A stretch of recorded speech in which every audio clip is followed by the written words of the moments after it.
अस्सलाम वालेकुम नाजरीन, मैं हूं आपका होस्ट वसीम शहबाज और आप देख रहे हैं हमारा यूट्यूब चैनल डेली फन। नाजरीन, आज आपकी खिदमत में एक बार फिर हाज़िर हूं और आज मैं खड़ा हूं चबुर्जी चौक में और मेरे आप देख सकते हैं अकब में मज़दूर खड़े हैं। पूरे मुल्क में 1 मई को 2 दिन पहले यौम मज़दूर मनाया गया और पूरे मुल्क में उन आला अफसरान ने छुट्टी मनाई। बड़े बड़े अफसरों ने छुट्टियां मनाई, घर में आराम किया, लेकिन ये वो लोग हैं जो इस दिन भी यहाँ मौजूद थे। ये वो लोग हैं जो इस दिन भी यहाँ अपनी ड्यूटी पे मौजूद थे। आइए इनसे पूछते हैं कि वो इनका 1 मई से आज तक कैसे रहा, कैसी ज़िंदगी बसर कर रहे हैं और क्या इनकी मुश्किलात हैं ज़िंदगी में। आइए इनसे पूछते हैं। अस्सलाम वालेकुम अंकल। वालेकुम अस्सलाम जी। क्या हाल है? हाल तो इस वक्त कोई भी नहीं गया, हाल तो बनते नहीं पे। ईद तो पहले इतने बैठे हैं, कोई कारोबार नहीं है तो ईद उत्थे गुजारी है तो बच्चा को नहीं गए 4 महीने हो गए, कोई कारोबार नहीं है। पिछू कितों हो? पाक पतन शरीफ। पाक पतन तो इत्थे तुसी मजदूरी करन हाँ, आए? मजदूरी करना है। ते आज सुबह दे तुसी इत्थे खड़े हो? खड़े हैं जी। कोई मजदूरी आज से बंदा नहीं आया तो? नहीं जी, कोई बंदा सानू किसी पूछा भी नहीं गया। असं दे द्वारा ਦੇ ਵਿੱਚ बैठे रहे, ਜਦੋਂ ਸਾਡੀ ਛੁੱਟੀ ਹੋ ਤੇ ਵੀ ਅਸੀਂ ਇੱਥੇ बैठे रहे, ਕਿਸੇ ਬੰਦੇ ने पूछो। मजदूर ਤੁਹਾਡੇ ਸਾਹਮਣੇ ਮੁਲਕ ਵਿੱਚ 2 दिन पहले मजदूर दिन ਮਨਾਇਆ ਗਿਆ ਹੈ। ਪੂਰੇ ਵੱਡਿਆਂ ਅਫਸਰਾਂ ਨੇ ਘਰ ਬੈ ਕੇ ਛੁੱਟੀ ਇੰਜੋਏ ਕੀਤੀ ਹੈ। ਤੁਸੀਂ ਉਦੋਂ ਵੀ ਇੱਥੇ ਸੀ? ਅਸੀਂ ਤਾਂ ਇੱਥੇ ਮੌਜੂਦ ਹੈ ਕਿ ਸਾਨੂੰ ਤਾਂ ਕਿਸੇ ਪੁੱਛਿਆ ਵੀ ਨਹੀਂ ਆ ਕੇ। ਸਾਡੇ ਵਾਸਤੇ ਦਿਨ ਤੋਂ ਕਿਹੜਾ ਆਇਆ ਵੀ ਅਸੀਂ ਤਾਂ ਘਰੇ ਬਈਏ ਸਕੂਨ ਨਾਲ, ਕੋਈ ਵਕਤ ਨਹੀਂ ਸਾਡੇ ਤੇ ਆਇਆ ਵੀ ਅੱਛਾ ਆਇਆ ਹੋਵੇ। ਕੋਈ ਵਕਤ ਇੰਜ ਦਾ ਨਹੀਂ ਆਇਆ ਕਿ ਤੁਸੀਂ ਆਪਣੇ ਘਰ ਈਦ ਤੇ ਵੀ ਇੱਥੇ ਸੀ? ਈਦ ਵੀ ਇੱਥੇ ਕੀਤੀ ਆ। ਫੁੱਟਬਾਲ ਸੋਮੀ ਦਾ ਹੈ। अच्छा, शामी तो भुखे पाने सो जाते, कोई लंगर दे जाते खा रहे तो चुप कर पिया तो रहे। वैसे अगर कोई दिहाड़ी लग जाए तो ठीक है, नहीं तो फिर कोई एक कदी लगती महीने बाद एक लगी। अगर जरदारी दौर काम सही चला रहा है, पहले नमाज शरीफ ने कितनी घूमते उसे काम सही चला रहा है। हुण आए ना दोवें घर है, जिदों भी जिद्दिया साढ़ा लक तोड़ दिता है। अस तो गरीब खत्म हुए पे। ते इस सारी महंगाई हुई है, इनका जिम्मेदार किन समझोगे तुसीं?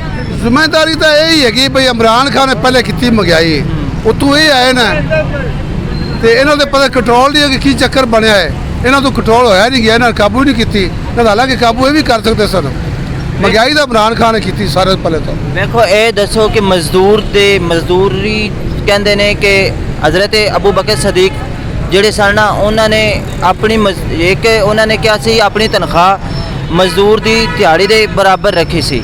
ਤੇ ਅੱਜ ਦੇ ਹੁਕਮਰਾਨ, ਅੱਜ ਦੇ ਜੱਜ, ਅੱਜ ਦੇ ਜਿਹੜੇ ਆਲਾ ਅਫਸਰਾਨ ਨੇ ਉਹਨਾਂ ਦੀਆਂ ਤਨਖਾਹਾਂ ਤੇ ਲੱਖਾਂ 'ਚ ਨੇ, ਲੇਕਿਨ ਮੇਰੇ ਇਸ ਨੇ ਉਹ ਸੜਕਾਂ ਤੇ ਰੋਲ ਰਹੇ ਨੇ। ਉਹ ਮਜ਼ਦੂਰ ਸਾਡੇ ਕੋਲ ਹੀ ਖੜੇ ਮਜ਼ਦੂਰ ਸਾਰੇ ਖੜੇ ਨੇ, ਕੁਝ ਵੀ ਨਹੀਂਗਾ, ਕੋਈ ਕਾਰੋਬਾਰ ਨਹੀਂਗਾ।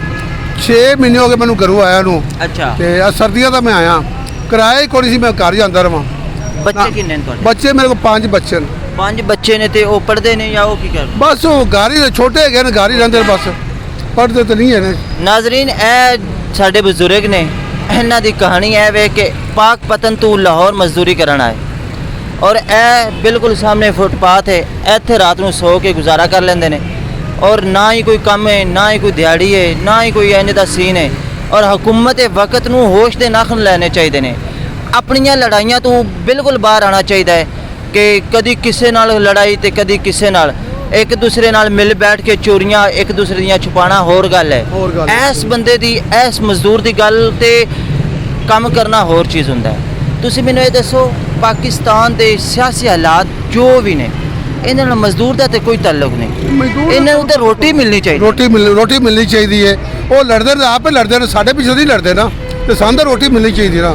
ਦੇਖੋ ਨਮਾਜ਼ ਪਹਿਲੇ ਹੁਕੂਮਤ ਨਮਾਜ਼ ਨਹੀਂ ਹੈਗੀ ਸੀ ਨਾ, ਉਹਦਾ ਕਿਉਂ 160 ਰੁਪਏ ਹੈਗਾ ਸੀ, ਹੁਣ 700 ਨੂੰ ਕਿਉਂ ਹੋ ਗਿਆ? ਹੁਣ ਕਿਉਂ 700 ਨੂੰ ਹੋਇਆ? ਹੁਣ ਇਮਰਾਨ ਖਾਨ ਨੇ 1 ਮਈ ਨੂੰ ਰੈਲੀ ਕੱਢੀ ਹੈ, ਲੱਖਾਂ ਲੋਕ ਉਹਦੇ ਨਾਲ ਸੀ। ਮੇਰਾ ਨਹੀਂ ਖਿਆਲ ਕੋਈ ਇੱਕ ਮਜ਼ਦੂਰ ਵੀ ਉਹਦੇ ਨਾਲ ਹੋਵੇ। ਨਹੀਂ, ਮਜ਼ਦੂਰ ਹੈਗੇ ਉਹ ਸਰ, ਜਿਹਨਾਂ ਮੁੱਲ ਵਿਕਿਆ ਹੋਇਆ ਨਾ, ਅਸੀਂ ਤਾਂ ਮੁੱਲ ਤਾਂ ਨਹੀਂ ਵਿਕਿਆ ਹੋਇਆ ਨਾ, ਸਾਨੂੰ ਨਾਲ ਲਿਜਾਂਦਾ ਕਿਉਂ ਹੈ? ਜਿਹਨਾਂ ਖਾਦੇ ਉਹ ਹੀ ਨਾਲ ਗਿਆ, ਅਸੀਂ ਨਾਲ ਗਏ ਨਾ। ਉਹਦੇ ਕਹਿੰਦਾ ਪਿਆ ਸੀ ਕਿ ਮੈਂ ਮਜ਼ਦੂਰ ਨਾਲ ਇਤਿਹਾਦ ਕਰਨਾ ਵਾ ਤੇ ਮੈਂ ਕੁਝ ਵੀ ਕੋਈ, ਮੈਂ ਕੁਰਾਨ ਉੱਤੇ ਹੱਥ ਰੱਖਣਾ। ਜਿਹੜੇ ਸਾਡੇ ਇਮਰਾਨ ਖਾਨ ਨੇ ਕੁਝ ਵੀ ਕੀਤਾ ਨੇ, 5 ਸਾਲ ਹੁਕੂਮਤ ਕੀਤੀ ਹੈ, ਇਹਨੇ ਇੱਕ ਸਿਗਰਟ ਵੀ ਕਿਸੇ ਦਿੱਤੀ ਦਾ ਬੰਦੇ ਸਾਰੇ ਸਾਹਮਣੇ ਖੜੇ ਨੇ। ਅਸੀਂ ਉੱਥੇ ਇਸਲਾਮਾਬਾਦ ਜਾਂਦੇ ਰਹਿੰਦੇ ਹਾਂ। ਇਹਨੇ ਸਾਡੇ 51 ਰੁਪਈਆ ਦੀ ਜਿਹੜੀ ਜ਼ਬਾਨ ਨੇ ਕੀਤੀ, ਇੱਕ ਜ਼ਬਾਨ ਹੀ ਪੂਰੀ ਨਹੀਂ ਕੀਤੀ। ਬਿਲਕੁਲ ਬੇਜ਼ਬਾਨ ਹੈਗਾ ਬੰਦਾ, ਬੇਜ਼ਬਾਨ ਬੰਦਾ ਇਮਰਾਨ ਖਾਨ। ਔਰ ਇਹ ਦੱਸੋ ਕਿ ਇਮਰਾਨ ਖਾਨ ਦੀ ਹਕੂਮਤ ਵਿੱਚ ਜ਼ਿਆਦਾ ਮੁਸ਼ਕਲਾਤ ਮਜ਼ਦੂਰ ਵਾਸਤੇ? ਹਾਂਜੀ, ਜ਼ਿਆਦਾ ਹੀ ਆਏ।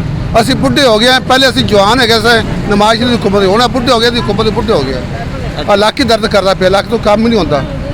ਅੱਜ ਤਾਂ ਫੁੱਟਬਾਲ ਅੱਗੇ ਪੈ ਰਹੇ, ਹੁਣ ਉੱਠੇ ਆ, ਨਾ ਕੋਈ ਰੋਟੀ ਨਾ ਪਾਣੀ, ਕੋਈ ਸ਼ੈ ਕੋਣੀ। ਤੇ ਇੱਥੇ ਰੋਟੀ ਕਿਦੋਂ ਆਉਂਦੀ ਹੈ, ਕੌਣ ਦੇ ਕੇ ਜਾਂਦਾ? ਇੱਥੇ ਜੇ ਇਮਦਾਦ ਆ ਜਾਂਦੀ ਹੈ, ਕੋਈ ਰੱਬ ਵਾਸਤੇ ਦੇ ਜਾਂਦਾ ਤੇ ਬਾਅਦ ਖਾ ਲੈਂਦੇ ਆ, ਨਾ ਤਾਂ ਬੈਠੇ ਆਰਾਮ ਨਾਲ ਸਕੂਨ ਨਾਲ।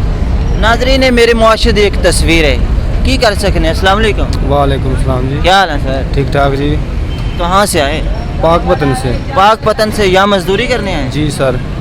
सर यहाँ मजदूरी मिलती है, क्या सीन है, कैसे चल? यहाँ मजदूरी तो नहीं मिल रही, अभी तो 5-6 दिन हुए हमको, तो वेले ही लगे फिरने गए। किराया घर का बना रहे हैं, बस घर जाने के लिए तैयारी कर रहे हैं हम तो। किराया बनाओगे फिर घर निकल जाओगे? हाँ, फिर घर ईद निकल ऐसे जाएंगे। गुजरी या ईद फिर अपने भाई वतन पे गुजारी? की तैयारी कर रहे हैं। कितनी मुश्किलात होती हैं यहाँ फुटपाथ पे रह के? ये मजबूरी होती है, बच्चे है गए हैं छोटे छोटे, उसके कमाने के लिए आते हैं हम, अच्छा। उसके पेट के लिए आते हैं, इसलिए। मेरी बात सुने, यहाँ आप यहाँ ही रात को रहते हैं या कहीं अपने किसी मकान पे चले जाते? यहाँ ही रहते हैं, यहाँ ही रहते हैं। यहाँ रात को नशई होते हैं, जेब तराश होते हैं, तंग नहीं करते? तंग तो करते हैं, लेकिन मजबूरी होती है, रहना पड़ता है, इसलिए। पुलिस वाले के कोई तंग करते हो? कोई नहीं, वो तो नहीं ऐसा होता, लेकिन मजदूरों को नहीं हिलाते हैं, अच्छा। इसलिए।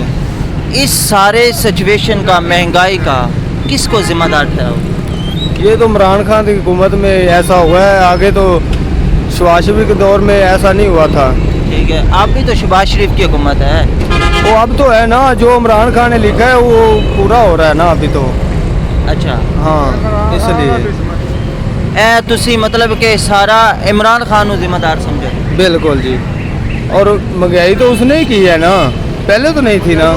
हाँ, पहले महंगाई नहीं है सी, पहले तो सही चल रहा था निज़ाम, बिल्कुल।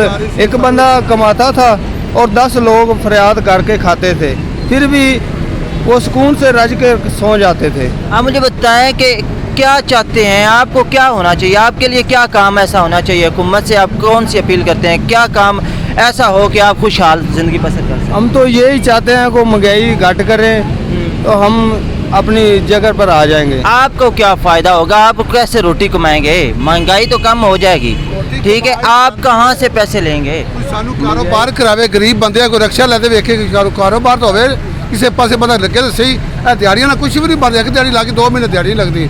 ਕੋਈ ਰਕਸ਼ਾ ਹੋਵੇ, ਕੋਈ ਸ਼ੈ ਹੋਵੇ, ਬੰਦਾ ਤਾਂ ਬਾੜਾ ਬੂੜਾ ਵਾਹ ਲੈਂਦਾ, ਕੋਈ ਰੇਹੜੀ ਲਾਈ ਹੋਵੇ, ਕੋਈ ਕਾਰੋਬਾਰ ਫਿਰ ਹੀ ਚੱਲਦਾ ਰਹੇ। ਇਸ ਤਰ੍ਹਾਂ ਨਹੀਂ ਚੱਲਦਾ, ਦਿਹਾੜੀਆਂ ਨਾਲ ਕੁਝ ਵੀ ਨਹੀਂ ਹੁੰਦਾ, ਇੱਕ ਦਿਹਾੜੀ ਲੱਗਿਆ ਕੀ ਹੁੰਦਾ। नाजरीन, इनकी ज़िंदगी अजीब ही होती है, ये हमारे मुआशरे का, इनके बगैर हमारा जो है ना, जो ज़िंदगी है वो नहीं चल सकती। अगर मज़दूर नहीं है तो जो है ज़रूरियात ज़िंदगी में जो चीज़ें हमने अचीव करनी होती है वो हम नहीं कर सकते। इनकी हमारी ज़िंदगी में बहुत अहमियत है। कोई भी काम करवाना है मज़दूर से होता है, मज़दूर को उनकी जो भी अजरत होती है वो दी जाती है। इसलिए मज़दूर का होना बहुत ज़रूरी है, और इन लोगों के साथ ऐसे बर्ताव नहीं होना चाहिए। हुकूमत पाकिस्तान को, हमारे आला इदारों को और इन सियासतदानों को आपस की लड़ाइयों से बाहर आकर इन गरीबों का सोचना चाहिए। और जो हमारे वज़ीर आला साहब हैं, मोहसिन नकवी साहब, आप देखें, आप तो चंद दिन के मेहमान हैं, चंद दिन के मेहमान हैं आप मोहसिन नकवी साहब। आप इन गरीबों की तरफ देखें, हो सकता है आपकी इनकी दुआओं से आपको कुछ मिल जाए। बहुत शुक्रिया। ਦੁਆਵਾਂ ਸਾਨੂੰ ਕੀ ਦੇਣੀਆਂ, ਬਾਅਦ ਦੁਆਵਾਂ ਹੀ ਸਾਡੇ ਕੋਲ ਲੈਣੀਆਂ, ਤਾਂ ਬੈਠੇ ਆ ਆ ਜੇਬਾਂ ਕੱਟ ਰਹੇ ਤੇ ਦੁਆਨੇ ਹੁੰਦੇ, ਜੇਬਾਂ ਜਾਂ ਪੈਸੇ ਕੱਢ ਲੈਂਦੇ ਸਹੀ। ਇੱਥੇ ਬੈਠੇ ਹੋਏ, ਸਾਡੇ ਕੋਲ ਥਾਂ ਹੀ ਕੋਈ ਨਹੀਂ, ਬਹਿਣ ਦੀ ਥਾਂ ਵੇਖੋ ਕਿਹੜੀ, ਆ ਵੇਖੋ ਰੇੜੀਆਂ ਲੱਗੀਆਂ ਨੇ, ਥਾਂ ਹੀ ਕੋਈ ਨਹੀਂ, ਬਹਿਣ ਦੀ ਕੋਈ ਨਹੀਂ, ਨਾ ਇੱਥੇ ਪਾਣੀ ਦਾ ਵਸੈਲ ਹੈ, ਨਾ ਕੋਈ ਵਸੈਲ, ਕੁਝ ਵੀ ਨਹੀਂਗਾ। ਐਸਾ ਤਾਂ ਪਤਾ ਨਾ, ਦਿਲ ਕਰਦਾ ਖੁਦਕਸ਼ੀ ਕਰ ਲਓ, ਬਿਹਤਰ ਗੱਲ ਹੈਗੀ ਜਿਹੜੇ ਹਾਲਾਤ ਬਣੇ। ਕੀ ਮੈਸੇਜ ਦਿਓਗੇ हुकूमत ਨੂੰ, ਤੁਸੀਂ ਆਖਰੀ ਕੀ ਮੈਸੇਜ ਦਿਓਗੇ? ਮੈਸੇਜ ਇਹ ਵੀ ਸਾਡੇ ਤੋਂ ਖੁਸ਼ਹਾਲੀ ਹੋ ਜਾਵੇ ਥੋੜੀ ਬਹੁਤੀ। ਉਹ ਇਹ ਕੰਮ ਨਹੀਂ ਕਰਦੇ, ਆਪੇ ਲੜਾਈਆਂ ਕਰ ਰਹੇ ਨੇ, ਸਾਡਾ ਸੱਤਿਆਨਾਸ਼ ਕਰਤਾ ਗਰੀਬਾਂ ਦਾ। ਹਰ ਸ਼ੇ ਮਹਿੰਗਾਈ 20 ਰੁਪਏ ਦੀ ਰੋਟੀ ਹੋ ਗਈ, 5 ਰੋਟੀਆਂ ਖਾਵੇ ਬੰਦਾ ਰੁਪਈਆ 100 ਗਿਆ, ਤੇ ਸਾਲਨ ਵੀ ਲੈਣਾ ਹੈ, ਉਹਦਾ ਕੋਈ ਚਾਹ ਵੀ ਪੀਣੀ, ਕੋਈ ਸਿਗਰਟ ਵੀ पीनी, कितों पीवांगे? बिल्कुल ऐसे ही है जी नाजरीन, हमारे इन मज़दूरों के हाल ऐसे ही हैं। ये बेचारे घर से आते हैं दूर से, यहाँ पे मेहनत करने आते हैं, इनको काम नहीं मिलता। इनके लिए काम जो है वो होना चाहिए, हुकूमत को इनके लिए आला से आला जो है ना वो इक़दाम करने चाहिए। मुझे तो इजाज़त, अल्लाह ने के बाद।